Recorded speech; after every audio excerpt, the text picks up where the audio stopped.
جو تمہاری خاموشی سے تمہاری تکلیف کا اندازہ نہ کر سکے، اس کے سامنے اظہار کرنا الفاظوں کو ضائع کرنا ہے۔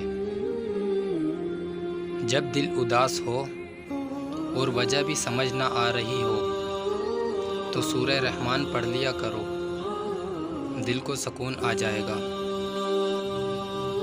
جہاں سچائی اور خلوص نظر آئے وہیں دوستی کا ہاتھ بڑھاؤ، ورنہ تنہائی بہترین ساتھی ہے۔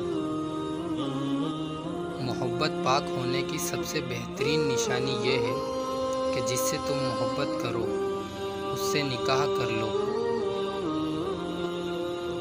کسی کے خلوص اور پیار کو اس کی بے وقوفی نہ سمجھو، ورنہ کسی دن تم خلوص تلاش کرو گے اور لوگ تمہیں بے وقوف سمجھیں گے۔